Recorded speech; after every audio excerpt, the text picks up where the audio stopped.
أيها الذين آمنوا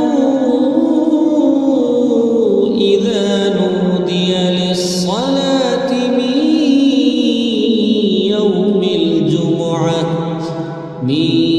يوم الجمعة فاسعوا إلى ذكر الله